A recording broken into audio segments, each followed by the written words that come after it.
मानव जाति यानी कि हम सुपर बैक्टीरियाज बना रहे हैं। ऐसे बैक्टीरिया जो कि सैकड़ों या हजारों लोगों की ही नहीं बल्कि लाखों करोड़ों लोगों की जान महज कुछ हफ्तों या फिर कुछ महीनों में ले लेगी।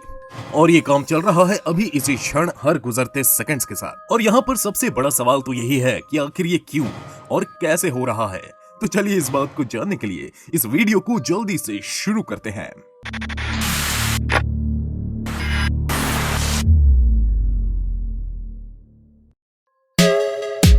बैक्टीरिया जो कि एक सूक्ष्म जीव होता है, इस धरती का सबसे पुराना प्राणी है, दुनिया का नजर न आने वाला सबसे छोटा जीव जो किसी भी हालात में जिंदा रह सकता है और इसे जिंदा रहने की हर कला मालूम है। और ये जीव इस धरती इस दुनिया के कण कण में मौजूद है। आपके शरीर के किसी भी हिस्से के 1 सेंटीमीटर स्क्वायर में करोड़ों की तादाद में बैक्टीरिया होते हैं और 1 चम्मच मिट्टी में उतने बैक्टीरिया होते हैं जितना हम इंसानों की इस धरती पे कुल आबादी है। आपकी आंतों में 2 किलो बैक्टीरिया तो यूं ही होते हैं और मानव मल का तकरीबन 30% वजन केवल बैक्टीरिया का होता है। यूं तो ज्यादातर बैक्टीरिया नुकसानदायक नहीं होते और आपके शरीर के अच्छे बैक्टीरिया रोजमर्रा के जीवन में आपको बीमारियों से भी बचाते हैं, यानी कि आपको जिंदा रखने में मदद करते हैं। लेकिन कुछ बुरे बैक्टीरिया आपके शरीर में घुस जाते हैं, बहुत तेजी से फैलते हैं, आपको बीमार बना देते हैं और फिर हो जाती है मौत। लाखों की तादाद में लोग बैक्टीरियल इन्फेक्शन से मारे जाते थे जब तक हमने एक हथियार एंटीबायोटिक्स नहीं बनाया था। वैक्सीन के साथ साथ एंटीबायोटिक्स ने दवाइयों के क्षेत्र में एक क्रांति लाई और लाखों करोड़ों लोगों की जिंदगियां बचाई हैं। एंटीबायोटिक्स आपके शरीर में जाकर के सारे बैक्टीरिया को मार डालते हैं और जो बचे कुछ बैक्टीरिया रहते हैं उसे हमारा इम्यून सिस्टम संभाल लेता है। अब यहाँ पर सवाल तो ये उठता है कि एंटीबायोटिक्स काम कैसे करता है। तो यहाँ पर सबसे पहले आप ये बात जान लीजिए कि एंटीबायोटिक्स का असर सिर्फ और सिर्फ बैक्टीरिया के ऊपर होता है। फर्ज कीजिए कि एक बैक्टीरिया जो है वो बहुत ही ज्यादा कॉम्प्लेक्स मशीन है जिसके सैकड़ों छोटे छोटे पार्ट्स हैं और उसके अंदर सैकड़ों गतिविधियां चलती रहती हैं जो उसे जिंदा रखती है। एंटीबायोटिक्स उस बैक्टीरिया के मशीनरी को खराब कर देती है, जैसे बैक्टीरिया के छोटे अंगों को काम करने से रोक देना, और फिर उस बैक्टीरिया का ग्रोथ यानी कि उसका विकास धीरे धीरे रुक जाता है और तब वो बैक्टीरिया हमारे लिए खतरा नहीं होता। कुछ एंटीबॉडीज उस बैक्टीरिया के डीएनए पर ही हमला कर देते हैं जिसकी वजह से वो अब अपने जैसे दूसरे बैक्टीरिया को पैदा नहीं कर सकता और अंत में विलुप्त होकर के मर जाता है। या फिर तीसरा, उस बैक्टीरिया के ऊपरी प्रोटीन के ढांचे को ही पिघला देना और इससे भी बैक्टीरिया मर जाता है।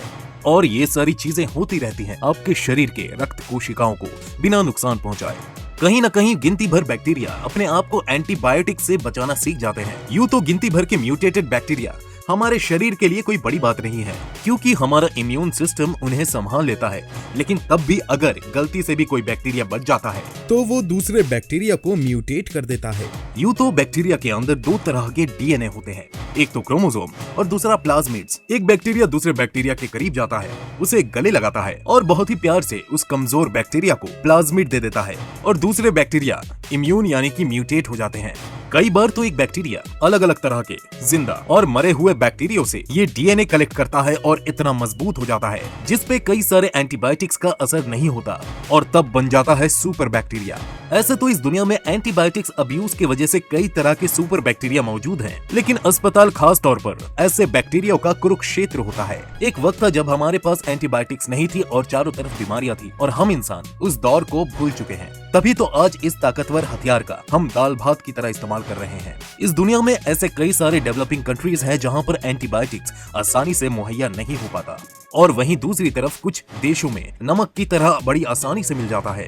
अंधाधुन और बेवजह हर बात में एंटीबायोटिक्स खिलाया जाता है बिना किसी चिंता बिना किसी रोक टोक के, और इसे ही कहते हैं एंटीबायोटिक अब्यूज।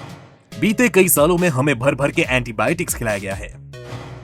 दवाइयों में, फर्टिलाइजर्स में, कीटनाशक में, यहाँ तक कि पैक्ड फूड को खराब होने से बचाने के लिए भी एंटीबायोटिक्स का इस्तेमाल किया गया है। यहाँ तक कि पोल्ट्री और डेयरी प्रोडक्ट में भी भर भर के एंटीबायोटिक्स का इस्तेमाल होता है। हम मानव जाति पूरी दुनिया में तकरीबन 2000 करोड़ से लेकर के 3000 करोड़ तक जिंदा जानवरों को स्टोर करके रखते हैं। अब इतने बड़े तादाद में इन जिंदा जानवरों को गंदगी और कम जगहों पे रखा जाता है। अब क्योंकि उनको कोई बीमारी ना हो इसलिए भारी तादाद में उन्हें एंटीबायोटिक्स दिया जाता है और इसी वजह से उनके शरीर में बैक्टीरिया म्यूटेट कर जाती है।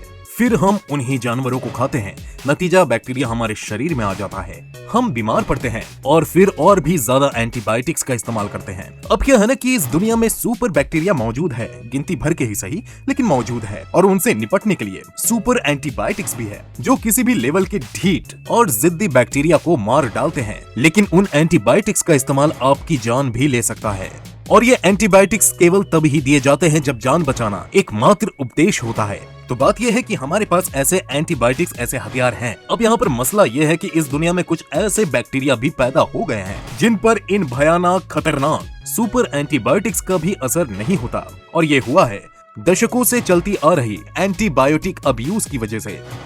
बैक्टीरिया और भी ज्यादा मजबूत होते जा रहे हैं, साइंटिस्ट दवाइयों पे और भी ज्यादा रिसर्च कर रहे हैं, करोड़ों रुपए दवाइयों के रिसर्च पे खर्च किए जा रहे हैं, और यही वजह है कि अच्छी एंटीबायोटिक्स बाजारों में और भी ज्यादा महंगी होती जा रही है। मौजूदा वक्त में तकरीबन 1500 फ्लाइट्स हैं, लाखों करोड़ों की तादाद में बस है, ट्रेन है, शिप्स हैं जो इंसानों को पूरी दुनिया से जोड़ती है। इस जुड़ाव ने ऐसे रास्ते बना दिए हैं जिससे किसी भी तरह की महामारी हमारे बीच जगह बना सकती है, क्योंकि हमें नहीं पता कि किस किस तरह के इन्फेक्शन लिए हमारे बीच लोग घूम रहे हैं और क्या हमारे पास उन इन्फेक्शंस की दवाई है। बैक्टीरिया जैसा छोटा सा जीव जो हमें नजर भी नहीं आता और हमारे काल का, हम मानव जाति के खात्मा का एक कारण बन सकता है। क्या ये वजह काफी नहीं है कि हमें इस कुदरत की इज्जत करनी चाहिए? खैर, मेरा बस आपसे ये आग्रह, ये निवेदन है कि एंटीबायोटिक्स का कम से कम इस्तेमाल कीजिए। तो चलो दोस्तों, इसी के साथ हमारा ये वीडियो आज का हो जाता है समाप्त। आज के वीडियो के बारे में आप क्या सोचते हैं मुझे जरूर बताएं कमेंट के माध्यम से। नए हैं तो चैनल को सब्सक्राइब जरूर करें, और मैं मिलता हूं आपसे अगले वीडियो में। तब तक के लिए नमस्कार।